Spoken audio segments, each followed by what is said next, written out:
안녕하세요. 신규 서포터즈 주영입니다. 제가 오늘 이렇게 카메라를 켠 이유는 바로 대외활동 면접에 대한 영상을 만들어 보려고 하는데요. 신고식 공모전 그리고 대외활동 커뮤니티 사이트이기 때문에 아마 대외활동에 관심이 많은 분들이 계실 거라고 생각을 합니다. 그래서 대외활동 면접 유경험자인 제가 그동안 여러 활동을 도전해보면서 얻게 된 경험들을 공유해보면 좋겠다는 생각이 들었어요. 이번 영상은 특별히 대외활동에 도전하는 과정 중 면접에 초점을 맞춰보고자 합니다. 자, 그럼 영상 시작해보도록 하겠습니다. 대외활동 면접은 무엇일까요? 우선 대외활동이 대체로 1차는 서류, 2차는 면접, 그리고 최종 합격 이런 순서로 진행되곤 하는데요. 여기서 1차 서류로만 합격이 결정되는 경우가 있고 2차의 면접을 거쳐야 합격을 하는 경우로 나눠집니다. 자, 그러면 면접에 대해서 첫 번째로 어떻게 면접을 준비해야 하는지, 그리고 두 번째로는 면접 당일 어떻게 면접을 봐야 하는지, 마지막으로는 면접 후에는 어떤 것을 해야 할지 순서대로 설명을 드리겠습니다. 면접 전 그리고 면접 후 이렇게 세 가지 과정을 따라서 다양한 팁과 정보들을 제공해 드리겠습니다. 우선 면접 전 면접을 어떻게 준비하면 좋을까요? 저는 이렇게 6가지 항목들을 나열해 보았습니다. 첫 번째로 우리가 면접을 보기 전 해야 할 것은 과거 활동과 경험들을 정리하는 것입니다. 자신이 그동안 했던 다른 대외 활동이나 교내 활동들을 쭉 정리를 해놓고 그 활동에서 내가 어떤 역할, 성과, 그리고 과정은 어땠는지를 스스로 정리를 해놔야 합니다.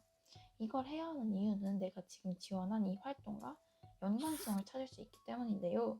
대외 활동도 결국 이 활동을 잘 수행할 수 있는 지원자, 완벽하진 않더라도 열심히 최선을 다할 지원자를 뽑아야 하는 거잖아요.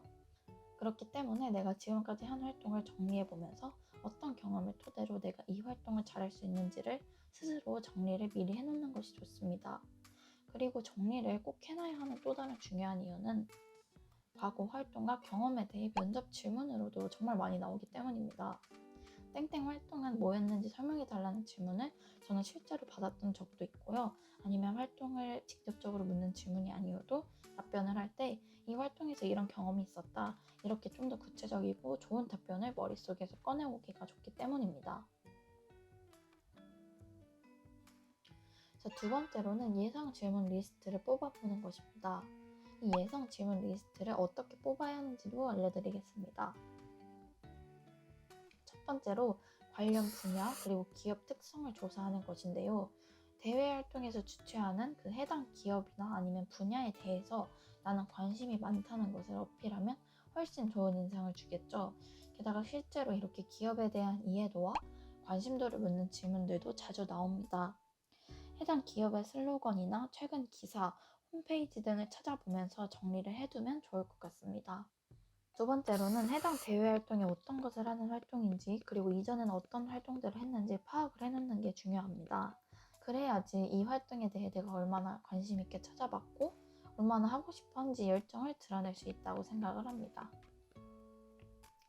세 번째로는 이전 기수 활동자들의 면접 후기 글을 검색해보는 건데요. 네이버에 땡땡 면접 후기, 합격 후기 이런 식으로 검색을 하면 블로그 글들이 쭉 나옵니다. 그러면 그걸 읽어보고 어떤 질문이 나왔었는지 써있다면 미리 옮겨서 적어두는 게 좋습니다. 이건 저는 하루에서 이틀 정도면 대부분 모든 글들을 다 볼 수 있더라고요. 이 질문들을 다 모아놓고 다시 정리해보는 시간도 필요하니까 늦어도 면접 전주에는 시작을 하는 게 좋을 것 같습니다. 네 번째로는 자소서를 다시 확인해보는 것입니다. 아무래도 자소서를 제출했다면 그 제출한 자소서를 꼭 저장해놓고 다시 읽어보면서 어떤 질문들이 나올지 미리 적어보고 그에 대한 답변을 구상해 놓으면 자소서 기반 질문이 나왔을 때 많은 도움이 되겠죠. 자, 이렇게 예상 질문을 뽑아봤다면 그에 대한 답변도 미리 구상을 해놓고 정리해 놓는 것이 좋습니다. 이때 알려드리고 싶은 팁은 트렌드를 파악해서 답변에 적용하는 것입니다. 이 트렌드라는 것이 그 대외 활동의 분야 아니면 기업의 현재 상황, 이슈들을 파악하는 것이고, 또는 MZ세대의 시선에서 요즘 MZ세대 사이에서는 어떤 것이 유행하고 트렌드인지 그것을 파악해 둔 다음에 답변에 적용을 하는 것입니다. 두 번째 팁으로는 예상 질문에 맞는 답변들을 다 구상을 해놨는데 이걸 다 외워야 할지에 대한 것인데요. 저는 다 외우기보다는 키워드로 외우는 게 좋다고 생각을 합니다. 우선 답변을 구상할 때부터 그 예상 질문에 대해 내가 하고 싶은 대답이 있으면 그 대답을 핵심 키워드를 선정해서 그걸 포함해서 내용을 구성해 놓으면 좋습니다. 꼭 답변을 달달달 외우지 않더라도 핵심 키워드들이 머릿속에 잘 저장이 되어 있다면 면접에서 답변하기가 훨씬 좋기 때문인데요. 예상했던 질문과 동일하게 나오는 경우는 드물기 때문에 준비해놨던 키워드 중에서 면접에 나온 질문에 이 키워드로 대답을 하면 좋겠다 라고 바로바로 떠오르게끔 연습하는 게 중요하다고 생각을 합니다. 세 번째로는 자기소개를 어떻게 준비하면 좋을지에 대해 말씀드려보고 싶은데요. 아닌 경우도 있지만 저의 경험상 일부는 자기소개나 30초 자기소개를 준비하는 경우가 많더라고요. 저는 처음에 이 자기소개를 어떻게 하면 좋을지 되게 막막했던 것 같습니다. 물론 대외활동의 유형에 따라 적합한 자기소개가 있지만 저는 주로 서포터즈라든지 아니면 홍보 마케팅, 젊고 트렌디함을 추구하는 활동에 지원할 때는 임팩트 있게 하는 게 좋을 것 같다라고 말씀을 드리고 싶습니다. 제가 지원했던 활동들 중에서는 일본 자기소개를 튀게 하는 게 중요하다는 말이 많았던 활동들은 무조건 최대한 튀게 자기소개를 준비했던 것 같습니다. 자, 그렇다면 튀게 하는 건 대체 무엇일까요? 사실 저도 처음엔 감이 되게 안 잡혔었는데요. 예를 들어 어떤 캐릭터를 성대모사하거나 어떤 컨셉을 잡아 소품을 준비한다거나 재밌고 참신함이 돋보이게끔 하는 것을 말합니다. 경쟁률이 치열한 메이저 대회 활동의 경우 진짜 강력한 컨셉을 준비하는 분들이 꽤 많더라고요. 그러나 컨셉을 정할 때 그냥 막연히 유행하거나 아니면 재미를 주려고 하기보다는 내가 어떤 사람이라고 소개하고 싶은지를 생각하고 이를 잘 표현하고 나타낼 수 있는 컨셉을 잡는 게 가장 중요한 것 같습니다. 저는 엄청나게 재밌고 독특하게 하려고 애쓰기보다는 남들이 하지 않을 만한 컨셉, 그리고 나와 관련이 된 컨셉이나 캐릭터를 최대한 많이 찾아보려고 했던 것 같습니다. 그리고 자기소개가 굳이 성대모사를 하거나 연기를 하거나 노래를 부르거나 막 이렇게 독특하고 엄청 튀어야 할 필요는 없다 싶으면 그냥 자신에 대해서 담담하게 설명해도 괜찮습니다. 다만 이렇게 할 경우 지루함을 주거나 눈에 띄지 않을 수가 있어서 누구누구입니다 할 때 앞에 후킹할 만한 문장을 고민해 보는 것도 좋고, 언급하는 사례나 경험도 다른 지원자들과 차별화된 나만의 특별한 경험 말씀드려야 면접관 분들에게 좋은 인상을 줄 수 있을 거라고 생각을 합니다. 그 다음으로는 나만의 스토리를 만드는 것입니다. 앞에서도 제가 계속 언급을 했는데 내가 왜 이 활동을 하고 싶은지를 정리하고 내가 이 활동을 왜 잘할 수 있는지, 그리고 이 활동에서 어떤 것을 얻어가고 싶은지를 본인 스스로 잘 파악하고 있어야 합니다. 나는 어떤 부분에 있어 강점이 있는 사람이고, 예를 들어 기획에 자신 있다고 치면 그에 대한 나의 활동 계획, 이것도 기획과 관련돼서 어떤 활동을 지내보고 싶다 이렇게 말씀을 드리는 게 좋겠죠. 그리고 팀에서 맡고 싶은 역할을 물어본다면 아이디어 도출이라든지 기획적으로 팀원들에게 도움이 줄 수 있다고 답변을 하면 좋습니다. 이런 식으로 내가 어필하고 싶은 나만의 스토리를 스스로 정리해 놓으면 면접에서도 답변을 좋게 할 수 있는데 도움이 많이 됩니다. 자, 그 다음으로는 면접과 관련된 각종 팁들을 모아봤는데요. 우선 복장, 저도 복장에 대해 고민이 되게 많았었는데요. 대외 활동은 입사 면접이 아니기 때문에 좀 더 자유로운 분위기를 갖고 있습니다. 그래서 정장보다는 깔끔하고 캐주얼한 자유 복장을 많이 입으시더라고요. 저는 대면 면접을 봤을 때는 자켓이랑 흰 티에 청바지 입었었던 것 같고, 비대면으로 볼 때는 셔츠를 주로 입었었던 것 같습니다. 그리고 비대면 면접의 두 번째 팁으로는 노트북 화면 구성은 어떻게 하면 좋을지인데요. 저는 항상 이런 화면을 고수해 왔습니다. 그래서 캠이 내 얼굴보다 위에서 나를 비추고 있으면 더욱 좋습니다.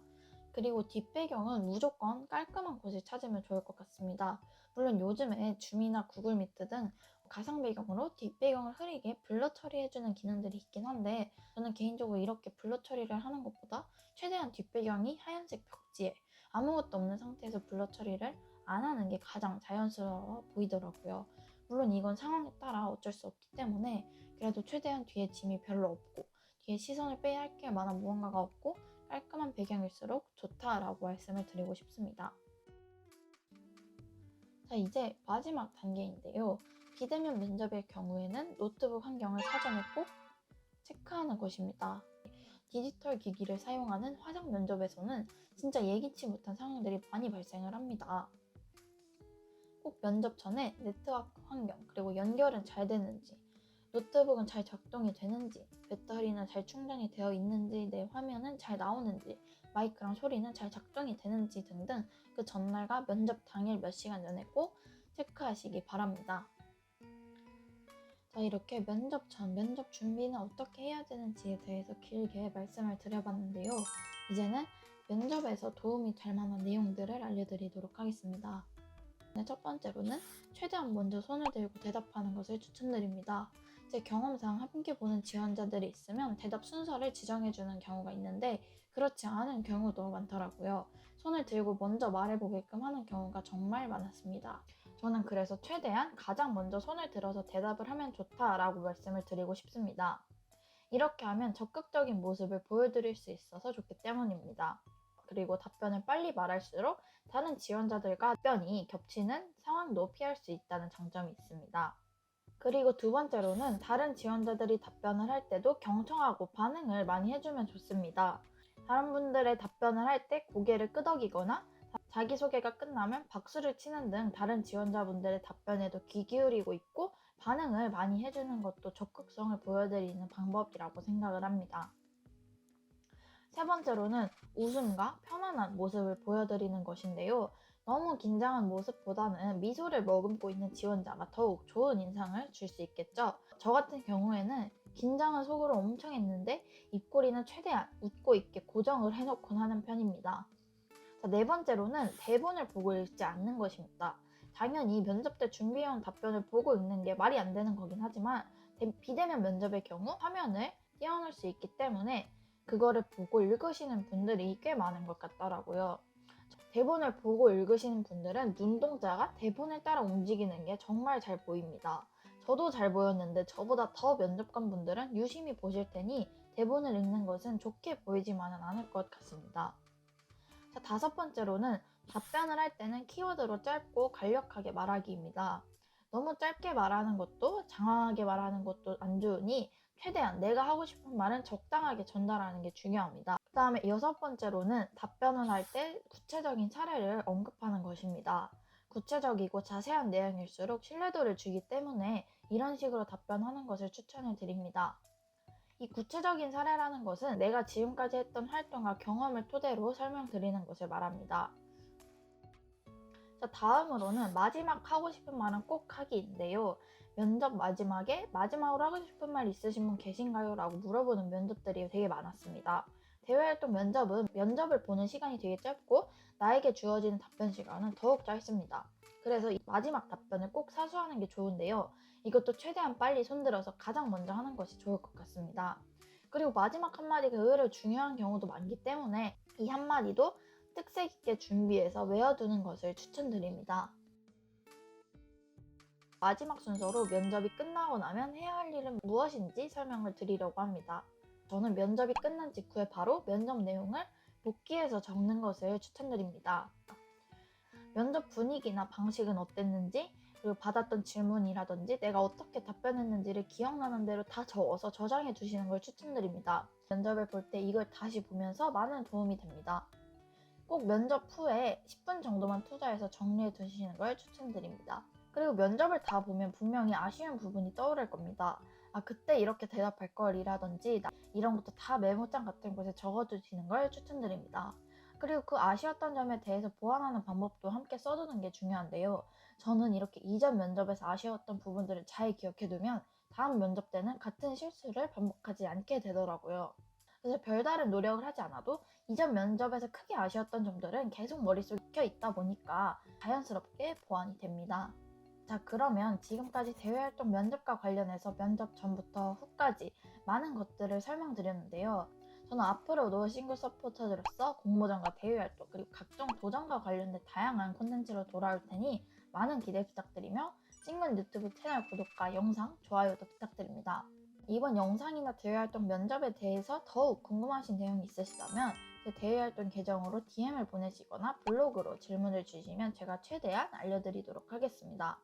자, 그럼 다음 영상에서 만나요. 안녕.